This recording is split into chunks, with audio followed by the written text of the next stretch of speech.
Well, hello again. Should stay dry for most of today. The floor's wet though, so I've put the plastic down just to stop the little leggies from sucking up the wet. It doesn't really want to stand up all together, hence the white piece of wood, little prop. And I was measuring this all yesterday and I thought I had it pretty good, but realistically when putting the screws in and getting it all glued, which makes everything slippery, you know, the components don't sit together nicely when they're glued, they like to slide all around. I think I'm just going to have to go for it. If it ends out not being precisely parallel here, or I realised as well that like the whole front piece moves left to right, doesn't it, relative to the back, so tricky stuff here, tricky stuff. I also had a bit of a play around yesterday with the notches in these. Again, I think they're just going to be okay.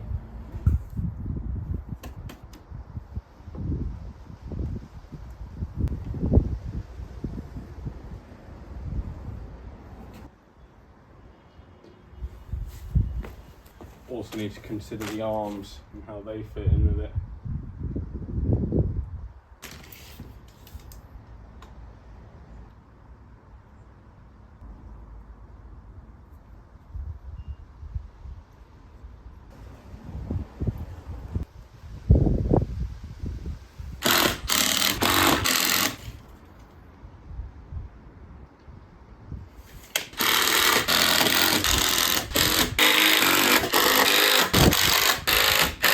Look, it's a frame. I can almost sit on it. And it stands up by itself now. Mind you, don't put too much stress on it. We do still need to get some screws in through here. But you saw me putting in the screws that go through the dog bones into the front legs. I had room here to get the driver in, just about. But at the back here, no way from that angle. So I'm gonna do a bit of an alteration from the original design and put them through the back leg at an angle into the dog bone, and then that will stop that. Can you see that slight movement there, or here, still between the back leg and the dog bone, whereas at the front none of that is solid, so those screws are obviously necessary.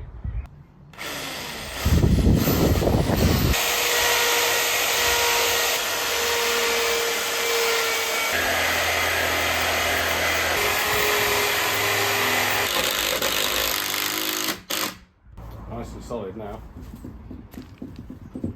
Even more so when we get the arms on.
Yes.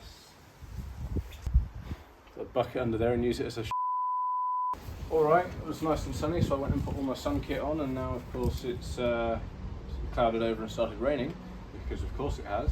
However, we are ready for slats, so I will only make them today, because before I actually fix them on I will use the excess to get down here and cut dowels off, smooth off, final bit of sanding on the frame, etc. And I am about to have to dive inside. But very quickly, all of the seat slats here, I'm going to cut blanks of 500mm first. So we need 5 of those. Considering using the templates of the old ones, they are still in fairly good shape to use as templates. However, it might also just be easier to just make my own from scratch. And then for the back two, we only need two. I'm going to have them 950mm long, and I've got a nice 2-meter board, so I will use that. Scratch that, we've got some blue coming in the sky, we might be alright.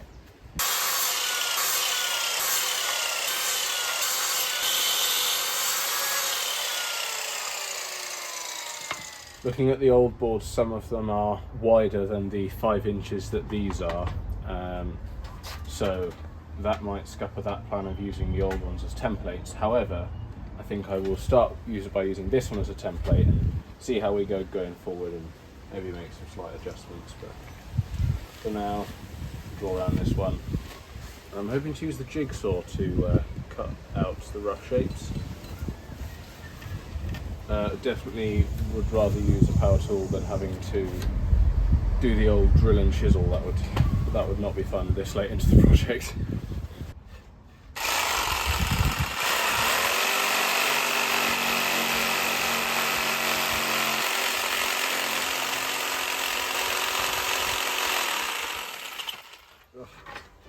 It's a bit slow, but at least it is cutting. However, I am going to have some goggles.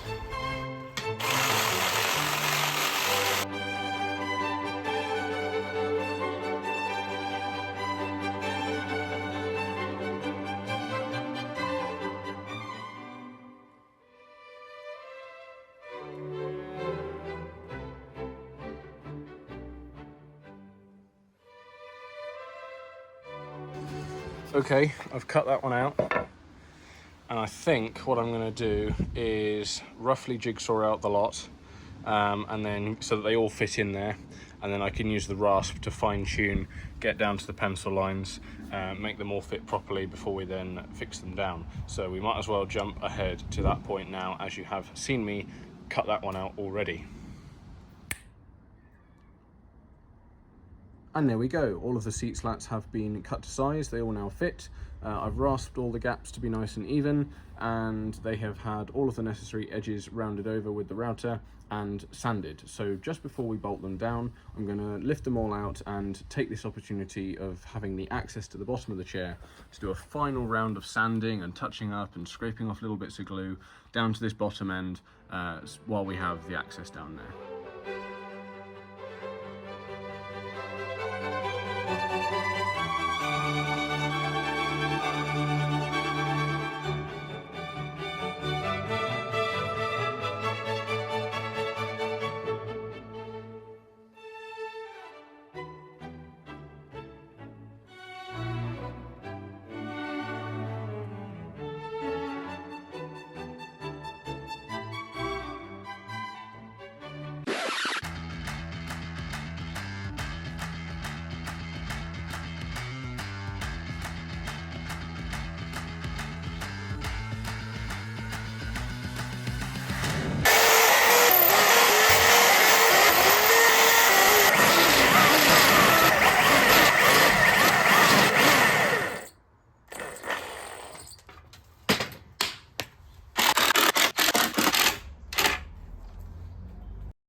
Oh my god! Wow! I just filmed bolting them all on and then realised that I had not hit record. But they're all on now, and I'm now going to tidy up this front edge here.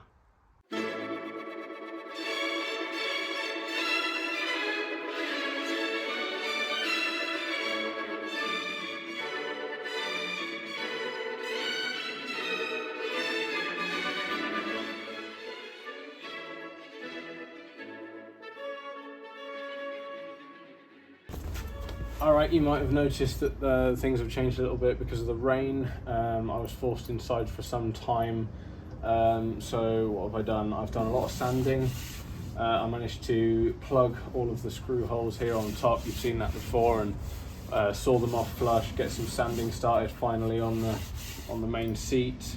I've also done a bit more shaping to the two back slats, so they just need a sand and the holes drilling before they go on. But I needed to get these holes at the back plugged before I could install the last piece of the frame.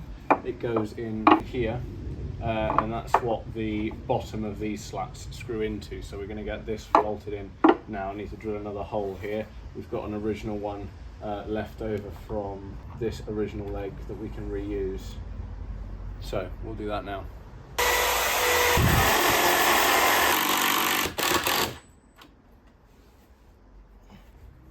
Not too pleased about this left hand side here as you're looking at it. I would like it to be a bit further forward towards the front of the chair to match the other side, but no, that screw's seized in and the driver won't back it out anymore.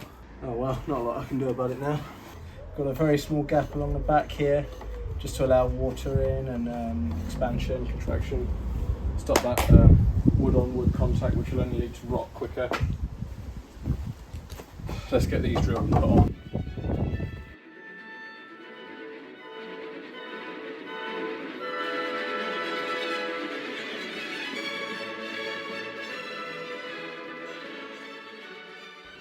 Okay, like it or not, this is going to be the last day working on this chair, because in about 48 hours I will be back on the train. And that is okay because the weather is beautiful today. I'm hoping it's not going to rain, so I shouldn't keep having to run inside, which is what kept putting the brakes on the last few days I've been trying to work on this, stopping me film, etc, etc.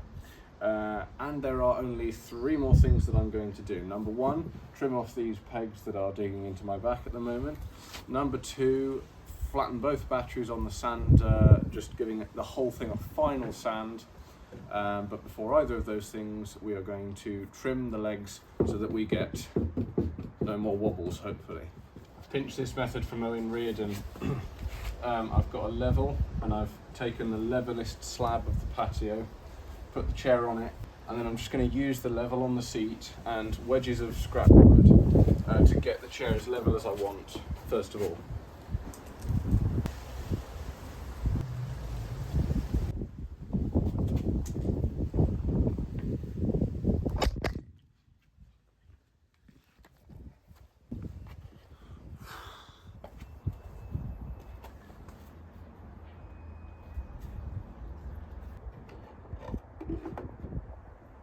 Okay, I've got it very close to level on all the angles, putting the level in different places, so I'm happy with it.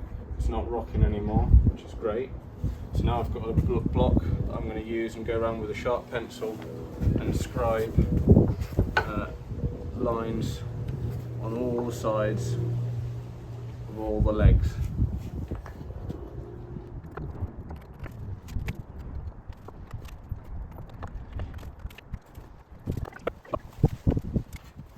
Okay, I've got my lines drawn and I've hoiked it up onto the 2 workmates, and I've got a fine cut, brand new saw, so it should be razor sharp to do the neatest cut I can on all 4 legs.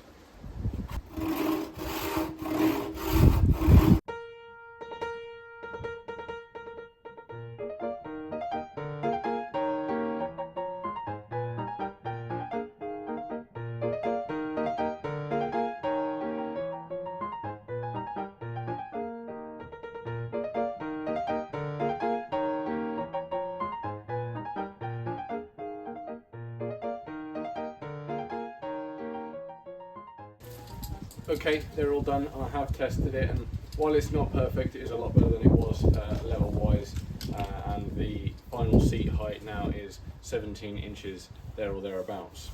Next I'm going to chop off the last couple of pegs nice and flush. I found it easier in some cases to use a hacksaw blade for that than a full panel saw, just because it's quite tight in there to get it in, in some places, so we'll do that now as well.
believe I'm saying it, but I think it's done.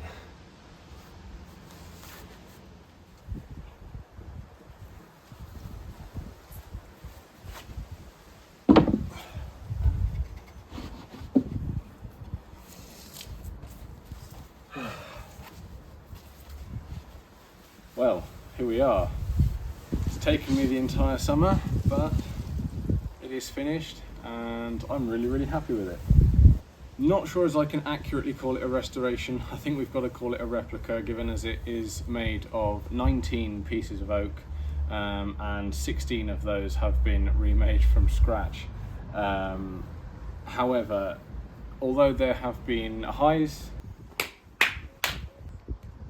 yes, and lows, chasing out the rotten stuff, and it just kept going and going and going, and eventually it went through the back. Throughout the project, I'm pleased with myself that I stuck with it, persevered and did the best that I could with it. I think I would struggle to get any better quality of a job done on something like this if I tried, so yeah, really quite happy with it. The one thing I haven't yet done to it is put any kind of finish on it, varnish, stain, oil, whatever. That's because I don't yet know what's going to happen with this, whether it's going to be sold or given away, and where it's going to get put and used. So I don't yet know what finish would be best and most suitable for the purpose. For the time being though, it will be stored indoors, so it shouldn't get warped or cracked or any damage to it from the elements. So that's the important thing. It's all right to leave it in this natural state, and the bulk of the work has been done. You know, it's 99.999% there now with everything else. So I hope you've enjoyed watching that process.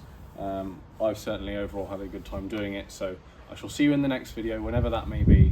Goodbye.